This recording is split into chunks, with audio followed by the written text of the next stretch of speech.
Where are all my friends? Stuttgart Porsche Brand Store edition. This is a funny one. It's going to be a different kind of episode. It's going to be shorter.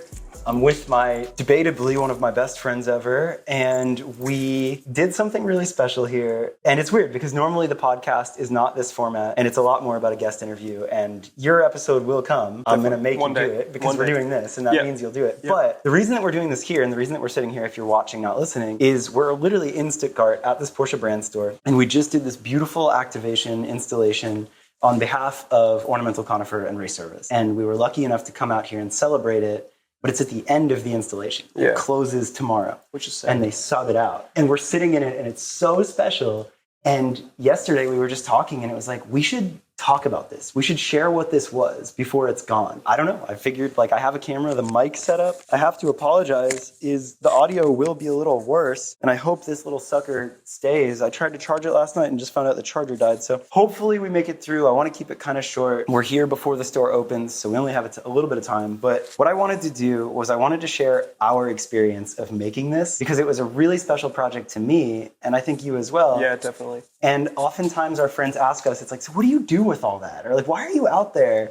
And I thought it would be fun to just explain our involvement in making this, not to speak on behalf of Porsche, not to speak on behalf of Conifer or Race Service, but just us, like what we went through to put this together. And explain yourself super briefly of what you do, just so people understand, and then we'll do your proper episode. Okay. Graphic designer by trade. Most of my work is kind of all over the place. I like to call myself an amoeba. What I do at Race Service is basically a lot of the creative work: production, events, design, branding, posters, social, clothing now. Yeah.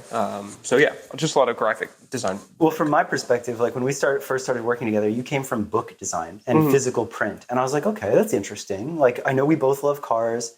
And I was like, I know what you do is really technical and good, but how do you apply that? And then you undersold the shit out of yourself. Because then it's like, oh yeah, like literally anything that's in the Adobe suite, Photoshop, Illustrator, InDesign, like you know all of it. You're very well taught and learned in that. And you're just in touch with culture. Like you understand style, you understand what's cool, you keep an eye on everything. Like cars, clothing, architecture, like you have a really good pulse on it. So when this project came up, of course, to get all of that to the finish line, not only could you design it digitally and put it together, you also had some really good bits to add to it. Yeah, and building out the space is one of my favorite things to do. So yeah, it was good. It was cool working with Nico, where like somebody else's responsibility was to put their style and their design aesthetic on a place. Yeah, and then he graciously handed it off to me, kind of let me take it and roll with it. And some of the first initial design sketches were very, very, very different than this. Yeah. And then being collaborative and working with him and the client and just coming up with like what the best case scenario was. Yeah. And it changed from a totally different concept in the beginning to this. And I think this feels very like, now that we're in the space, it feels very natural. Yeah. Really inviting, really not so try hard and like very unexpected. Yes. Yeah. All right. So now to paint the picture of how it happened and what this is. We last year, 2022, became friends with a lot of Porsche. And there's a lot of different divisions and all that, but specifically Porsche Germany was starting to put together the Porsche Brand Store in Stuttgart. And they knew that they wanted to do some really special clothing to celebrate the opening. Long relationship with Race Service as a whole, specifically Basti and James went back super far. Yeah. So that comes in, we do this clothing capsule, and that's saying it very short, but it was really special to all of us. And everyone loved it. It sold out super fast. It was awesome. So that's 2022. Then we find out that this store that we're in has an evolving theme. And they want to change the theme of when it first opened to this California, dreaming California. Yeah, Steve McQueen-esque kind of era focus. So they come to us. They love Race Service. They love the vibes of Race Service. Yes, the vibes. And they wanted to incorporate us somehow. And a lot of the references and mood board that they showed us was Conifer. And then comes us. So we, of course, were excited to do the project. But it was interesting because we are not Porsche, we are not Conifer, and we are not Race Service. We are very close with all of them. But to make sure that we represent all of them well and execute this well is important. And we had not done anything like this before. Correct. Yeah. And we already knew that Brand Store was going to do the California theme, regardless of if we were involved. Not in some weird ultimatum way, But the one thing we didn't want to have happen was our friends have this store that we love so much, and we didn't want palm trees and surfboards and like the wrong vibe. Yeah. Why? We wanted to make sure like that Race Service was involved, that Conifer was involved, but it stayed authentic and it stayed real. Yeah. We bring the idea to Nico, or Ornamental Conifer, and he originally had a different idea. Yeah, so maybe you share a little bit of that, because it was your job to take his idea. Be the creative medium between the artist and the client and the store. To digitally bring that to life. So he was like, I want this, this, and this. And then you were sitting there in Illustrator digitally rendering it. Yeah. And it was a different, I don't want to spend too much time on it, but it was a different theme. Yeah, no, the initial concept was focusing more on like Nico's approach conceptually, which is basically, if you imagine branding in the world and signage and road signs and stuff, that he changes it with like a visual language change with a play on words. And what we wanted to do initially was make this like essentially Route 66. You would walk down and you would be just bombarded with street signage, but the street signage is all positive messaging. So that's kind of like his overall visual and voice language. So initially there was going to be like 100 of these. I don't know if you can see it in this cup, but the change glow up signs like in your face. And the illustrations that happened in the beginning were very cool, very technical, and really got the idea across. And then the client came back and was like, I don't know, it's great, it's cool, but we have this idea. We really like this blue brick wall. And we have this other idea, and we're thinking maybe we can like more California. And what do you think? So we did a round two, and the round two was like more bringing Nico's studio and introducing Ornamental Conifer as an artist to the German area in Stuttgart. And I'm so glad we did, because something that I learned in this project is you shouldn't assume things. Because to us, Nico is a hero. Like we love his work. We've been fans forever. But then we can't assume that every person in Stuttgart, Germany knows this artist. Or is going to understand what they're looking at. Or the evolution of an artist. Yeah. So it wasn't that we had to dilute it or water it down at all. It was just, I'm so glad that we came to this, because it was so much easier to understand. It was then all of a sudden, how do we take Nico, Race Service, and Porsche culture from Los Angeles to Germany where anyone could understand it? Yeah. And then it's this fun discovery journey to learn just how special it is. Well, and every time you do a project like this, there are limitations that you have to work with. Like, for instance, folds and walls and beams and colors and visual points of view and all this different stuff. Yeah, that's true. Because you, as the designer, you had to get really technical. And we did this project, we didn't see any of this for the entire time. All handed over to be produced by somebody else. We had been here once, but where we're sitting was like a hallway of mirrors that was closed off and lights. So like, we knew that this was like a hallway, but we didn't know how the dimensions. And you had this technical, you had like drawings, like architectural drawings, and you had to then render it and imagine like, cool, a Nico print is this big, a helmet is this big. So we had to do that all digitally from across the world. Illustrate it and pitch it and describe it, because the hardest part is that nobody knows what it's going to look like. Yeah. It's all flat.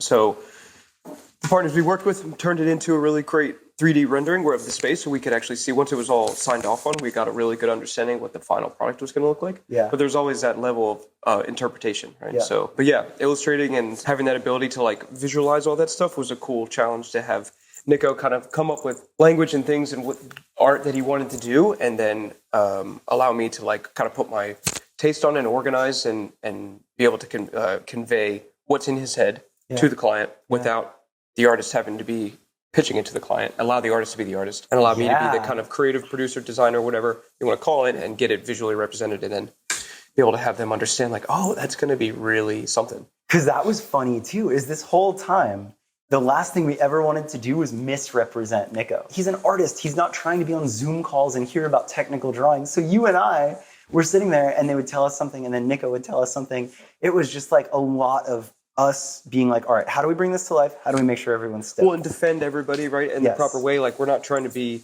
shitty to the client, but like, if they have needs, Nico has desires, meeting in the middle, making sure that it's stylish, making sure that it's represented well, making sure that when it gets to the final product, it's not like, oh, this feels really mishmash. It's like, we really have to be able to maneuver with everybody. Well, I think something that Race Service has taught us both is like the reason that Race Service wins and stays relevant and has this trust and respect is that it doesn't compromise. Like, it's all too easy to say yes to client projects. And again, Porsche's been amazing to work with, but if you just say yes to everything, the idea doesn't become, it becomes too safe, it becomes watered down. Diluted. So we had to represent an artist and make sure that his vision and his art stayed And his true, standards. while also keeping a client happy and making sure that the race service name was at the right standard. Well, yeah, like what you said, like you start to assume that other people don't have the standards that you guys, that we have or you have.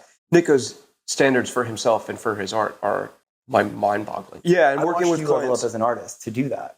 Oh, well, thank you. I've always had this like little thing that I roll by is like every single detail matters. Yeah. And actually, Gunther Works is there. Oh, no, Singers. Singer, Sing everything is important. Everything is important. Yeah. And it comes across at the end of the day, a lot of what the projects at RS happens is that you realize you have a team of 100 people that are very dedicated to the details. But what I was saying is you start to assume that other clients don't have that ability. Mm-hmm. But then when we met with Liganova and Porsche and the team, like they are just as detail oriented. Porsche as a brand is just as detail oriented. So it was really nice to have the client defending the fact that something had to be reprinted or something had to be rescaled because it needs to be perfect. Again, the reason that I wanted to do this is for us as friends, not speaking as race service of Porsche, but like you and I, dude, we're in Germany right now, sitting down, and I'm like, in the store, bro, we went through it. Like this is, I just want to talk to my friend about it and talk about some of our favorite memories or whatever. Like I'm sitting next to this screen, which is so much hotter than you realize. Oh, you don't see that in the photos in the video, right, but this sucker really cooks. But this was a special part too, and I think that you and I can speak to this pretty well, and it's so funny, but in the middle of all this, we find out this was all just going to be paintings and art. And then they're like, by the way, there's I had a whole gallery LED wall planned. Yeah. There's this giant LED wall that we have. Life size. They're really adamant about having it and keeping it interactive. And we're like, okay. So I remember on the call, I have this idea where I'm like, we're trying to bring California here, right? And I'm like, race service, we have all these garage bays. And I'm like, what if there was a way where we could like show Porsches in a garage? And then like, it's just photos of Porsches on that. I'm like, yeah, but that's lame. You don't want just like a slideshow. And on this call, I'm like, we open a garage and every time the garage opens, it's a different Porsche from LA and you're bringing LA cars from LA to Stuttgart. It was figured out. And it was like, I think, unless, am I remembering wrong? You're right. Because we get, can't think of the word, but like at RS, when you live in that space every day, you're desensitized. Yeah. And you're like, where, they're just garages. Yeah. So when we started talking about it, it was just all natural. And, being a designer and wanting to make everything printed and wheat paste and whatever. And Nico made a poster turned into stickers turned into a zine turned into collectible, all these things. But then in the background of this image, you see this wheat paste campaign poster. And it was kind of like the beginning of us saying, oh man, we have these garages, but they're really just canvases and we can make them not so like try hard, but are very visually pleasing. Yeah. And when you see it like behind you, it's just like, wow, shit, that really worked. Yeah. It's pretty cool. We're creating a space where the people, like our friends with these cars, they just want to be a part of it naturally. Yeah. We don't need to pay anybody. It's just like, here's a cool thing that we're doing. Yeah. Bring your car by, come hang out. And we had like, I don't know, 35 cars come by, 30 cars. And it was just cool. And, Busy Moto now is in the garage of Stuttgart and looking at all these people that may or may not know about him. Yeah. And like the little nuggets of it being video, not photo, is great. Yeah. The little trees wiggling. And this was a fun one because we didn't have a lot of time to do any of this project, right? Like it was basically like, cool, bring race service and Conifer to Stuttgart. We're doing this California campaign. And I think that we had to execute it within like 2 months. And the budget wasn't crazy. And we don't want to be the people that, you don't want to be the guy that comes up with a bunch of ideas and then it just costs a lot of money. Yeah. So it's like being scrappy. Being scrappy and figuring out what is worth doing and what is not worth doing. Yeah. And this was just a really nice put together piece. I just think about the community and I think about like, as we did this, what I didn't expect to happen was the days like, because we had to keep it low key, right? We didn't want to like make it some crazy production. We were filming out of the garage, but there would be like Friday afternoons where we'd schedule a bunch of people to come through. And I'm looking at this and it's like, how many people showed up that day? Right, Josh from Good Art. Like that day was so crazy. So Busy, it was Josh, Misha from Periphery. Or no, Chris brought his car because he was on tour. Yep. And then Busy Moto came. Rod brought his 935. Jeff was there. Jeff Lifter came and he was just kicking it. I think he brought a Ferrari, but we couldn't really film that. It was just like Josh's wife was there. The dog was there. Yeah. And it was just like, to me, that was so special because it made me realize like, we're a part of something so much bigger, right? Well, like think about like, if we would have seen this as kids, as just diehard car fans, we would have been like, what the fuck? Like, I want to go there. Yeah. That just looks so easy and cool and fun and like lighthearted. And I think that's what makes RS special sometimes is the projects that we do and the people that we bring in appear very stylish and like coordinated. Yeah. But a lot of it's just like because of our family. Like these are all people that will just come and hang at the shop. Well, dude, something that I learned in this is like the Instagram moment versus reality of like, there you'd have this cluster of all these crazy cars there. And maybe it looked like it was this crazy planned out thing. And in all reality, it was just hitting up the homies being like, yo, will you come through? We got to film all this stuff really fast. Like the front yesterday, when you showed the front of this lot, it was like the Jeep and a Challenger and then like just a shit ton of cars out front, all jam-packed. And but I think like moving out. That was just something that's like, for us, it was fun. Like I was pleasantly surprised. I didn't expect it. We had this idea and then it was like, all right, cool, execute it. But then what I didn't expect was to bring like our friends and community together and make all those moments. And they were stoked. They had no idea what it was because we couldn't show them. Something that was crazy is I really do think it was 2 months. And I mean 2 months start to finish, like till the store opened. No, definitely. Because the store, I was in South by. This was halfway through. They said, oh, by the way, there's an LED screen. Right. So I was in South by. It would have been the middle of March that the store opened. And I know we knew about it before we took the holiday break.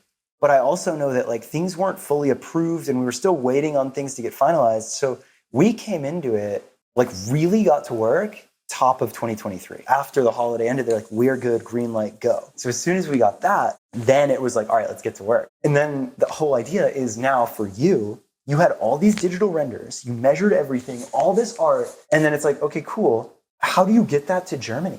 Because you can't have somebody just paint that. Yeah, and then the initial idea was to have Nico paint a whole bunch of custom canvases, which in reality was just not going to work. And then when they said, so we came up with a gallery wall, and then we were going to have his friends help, and then there was going to be this whole like team of painters, and then they were like, oh, there's an LED wall that we really, really like, and we're like, oh, sure. And then when it comes together now, you're like, this really makes a lot of sense. Okay, so then you have this LED wall. So there's a car here, but then behind the car is this piece that he specifically made for the car. Yeah. Then we in LA get it printed in giant posters and wheat paste it on the wall. So then if it's open, you see it and it fits the rest of the theme. Then that becomes the poster, the store poster in that zine, which turns out that zines are hard to make. But no, they're easy to make. I hate you. The guy was good. Yeah. It was good. Well, we'll leave it at that. The zine, though, so that was honestly the easy part because that's a piece of paper. But then we had to figure out getting real art and a mix of prints. There was a minute where what looks good and what looks good makes sense. Right. Like there was a minute where it was like, could a painter be trusted for Nico to send something and they recreate it? And no, then it was like, Nico's work is all hand painted. So do you photograph it? Do you print it? Right. And it was like, again, you and I, we're not Nico, we're not Porsche. Like we were just like, we have this thing and we have to get it done. Yeah. What do we do? And then this idea, and I think this is Thaddeus and Conifer that came up with this, but we were like, okay, well, maybe we do prints. And then it was like, okay, well, then what's a Conifer print? He's never done prints. Yeah. So then this idea of go to the back studio and shoot Nico holding his real art. And that's my favorite one in the top is like, it's so, if you know Nico, like it's very his personality of like, it's kind of ironic and funny and like pushing the boundaries a little bit. And he photographs him holding up his painted piece, and you're like, well, that's art. Why not? Yeah, why not? And like his little fingers are sticking out. Yeah. And then like at the top one, I don't know if you can see it, but it's the front of it, but then he turns around and it's just his back. And it's just his back, but his back is a vest that he painted. So why isn't that a print? Yep. So that was this amazing solve that I think added to the store. Because for a minute, we have a couple originals, we have the helmets, and that's its own story. But we ended up having to like cargo ship art ship, like fine art ship the real originals. But then all the extras to finish the gallery wall, it made no sense. It would have been so expensive. It wouldn't have worked. Well, that's the trust thing.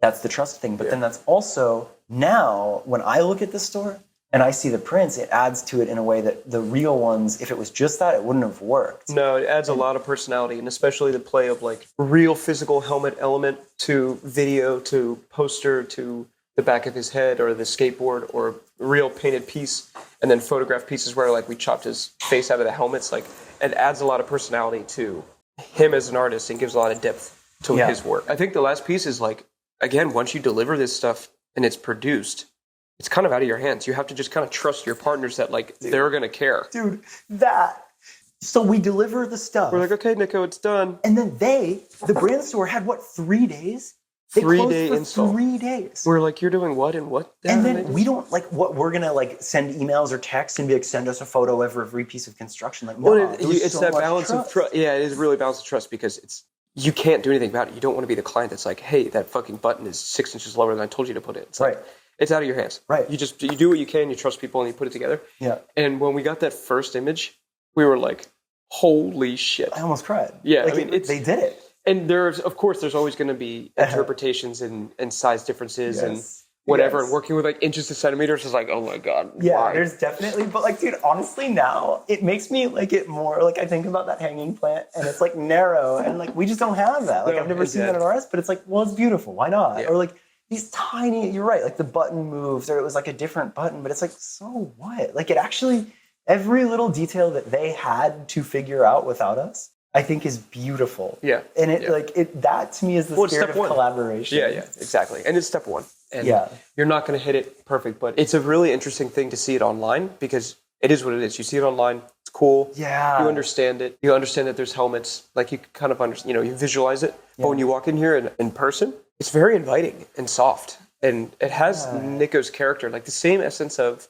his studio where you're like very intrigued. You're like, what the fuck? This is like, what is this place? It's so bizarre. It's so hyper organized and you don't really want to touch anything. You're kind of like walking around and you're like, can I take a picture? And what I loved the first time that I sat in here was like any angle that you look around is a picture. Yes. And it's the same thing in Nico's studio. You're kind of just like taking taking photos everywhere. You know what I loved is like you said that thing of like, can I touch anything? And I actually loved to see the cultural difference of Germany because we get here, right? And it's this moment of like, this is the end of the campaign. We're seeing it like after people are already introduced to it. Right? But we get here and instantly we see a little kid run up and press the button and he's interacting. And then he runs up and he takes a tool off the wall. Stapler. And it was... he took a stapler off the wall. Yeah. But like he did interact with it. Where normally you're a little too afraid. And then we met that dude and he like took the change diagnostic sign and like held it and took a photo. And he's like, I sent this to my friends and they love the message. Yeah. And this German dude from across the world understood Nico's message of like this positivity and spreading these messages in this fun way. And he's like, all my friends agreed. The world could use some more positive change. And I was like, oh, like it translated. Yeah. And people really spend a lot of time in here. Yeah. Yesterday I was watching like this couple sit here and just talk in general. Then there's a woman over here reading and just eating popcorn and like looking around at everything. Yeah. And it's hard to bring that sense of like soft, approachable space to somewhere. Yeah. Especially what you would assume is like a cold dealership. When we were sitting down talking about it, it kind of hit us of like, damn, this is the end of it. Yeah. And I like, for so many friends back home in LA, I just wanted to talk about it and remember this moment while it's fresh and while we're sitting in it, because I was so proud of it. And it was such a special, like, you and I bonded and we went through it and we had so many late nights and like, let this just be our little moment where we can be like, dude, we take it in. Fucking did it. And I think people would be proud. I think the crew would be proud. If you saw this somewhere in LA as a little RS hub pop-up, be like, oh, that's it, for sure. Yeah, and it feels very true. Couple people being like, yo, can we visit RS when we come here? And just like seeing the brand recognition is pretty crazy. Yeah. Like people do know RS, they know Conifer, and I think it all came together really nice. What's cool too, small little detail, is that the rest of the store is also really well done, but it doesn't feel like too cool for school and like drab. Like everything in here went together. Plays pretty well. They did a good job. Yeah, that was an interesting experience for me because we saw these photos and every friend in Germany, I was like, send us photos. But they don't know our eye. They don't know what we want to see. So we would see photos of this, but we wouldn't see anything else. And you didn't see the outside. You didn't see how people interacted with it. And getting here and seeing it as a whole, seeing the pink wall over there with these beautiful photos. And like Basti, like who brought this idea to life, has photo prints there. And Leica. And it's like, it's all brands and all things that they're like, we fuck with them. We get down on it. So seeing that, and then like some of like our race service behind the scenes photos are on a screen over there. And it feels like we've just been really naturally integrated into the store. Yeah. Without it feeling like they hired somebody to do something. Yeah. And when I was just sitting here looking, it's like, we're so desensitized by RS where you sit here and then like a yellow bird rolls up or like a fucking whatever the fuck shows up. A Red Bull car is in our office for 4 weeks. Yeah. And I'm sitting here like, looking at blue bricks with Nico art and a collection of books and then like a yellow Turbo S over there. Yeah. And you're like, why do I feel like I'm at home? Right. It's right. cool. Yeah, that is true. Cool. That's another funny thing about Brand Store is they have access to the Porsche Museum. So I think they told me it's the one of 86 964 Turbo S, first time they ever made a Turbo S. In yellow. And I think that those cars sell for like too much money. Too much. But it is cool. Like it feels, again, seeing cars like that, it's like, yeah, that's like home. Like we see that random stuff. Yeah. And it's fun to be able to bring like coming from book design or some type of production of like physical goods, working with Nico where he paints stuff and I don't paint. I'd love to paint. But being able to transfer his art into something that is approachable, like a collectible zine or like a print, and clothing and whatnot and all that. Yeah, what was your favorite part? Like, brandy. What was your holy shit moment out of it? When we put it into a deck, we illustrated it, put it into a deck, and made our first like initial pass of what this version would be. Yeah. And the client was like, holy shit, this is going to be so sick. And then they're like, we have to go tell the CFO and the CEO of Porsche. And we were like, imagine telling yourself that like 15 years ago, 10 years, 5 years ago. Like, I would have laughed at you. Right. Like, it's so insane how you just do your shit, you do the way you want it, and things just happen naturally. And then all of a sudden we're sitting in like a proper fucking Porsche store with all of our art everywhere. Yeah. And like, we're just hanging out with family now. What was like the weirdest, not like bad moment, but like the other side of like your learning moment? Like, what was your learning or what was your like, oh shit? I think the learning in the oh shit moment was like, are we going to live up to the standards of the shop, the artist, and myself, right? So as an artist or a creative, you have really, really high expectations and really, really high standards to details. And when I got here, I was like, oh, there are things that I would adjust if I would have just flown here, been here, on load-in. Yeah. But you have to release that. Yeah. And there's always room for improvement for everything. So like now that we've done this, it's like, this is a huge first step, but I know a lot of things that will happen on the next one. Yeah. Well, it's like, I try to tell myself this, and I'm going to butcher the hell out of it, but I'm pretty sure it's a Japanese saying that's wabi-sabi, and it's the imperfect is perfect. And if I'm totally butchering that, please correct me, and I'm sorry. But the idea of at least embracing the imperfections is something that I've definitely had to come to terms with. And I think I see it too. It's like, yeah, we probably would have run a wider rug, but like, we don't know where you get rugs like this in Germany. And like, does it matter? No, nobody's going to come into this and go, blah, blah, blah. That rug is so small. Anyway, I feel you though. Yeah. I think my biggest, like my cool one was seeing that kid hit the button. Oh, really? Actually, because like, that's a layer to it then. Like, none of it matters. It's like, cool, yeah, we brought this art, blah, blah, blah. But like, as soon as you see people, it's people to me. So like seeing our community and like bringing this together and showing people was awesome. But then I remember being the kid that picked my first toy was a little 911. So it's like, we don't know what that memory is. Like him hitting that, like he might later on be like, oh, that's true. I was 5 years old and I was at this Porsche Brand Store. I don't even know what it was. And I pressed this button and I took a stapler. Porsche, and I took a stapler. And now I sell staplers and I bought a Porsche. Yeah. Who knows? No, but like seeing him, it just like, it was the most full circle. I was like, oh, cool. Like thinking that maybe there were so many other people that just took it and bringing what we love so much and seeing somebody so happily interact. That was special. And then I think like my holy shit moment was production of apparel and posters and art.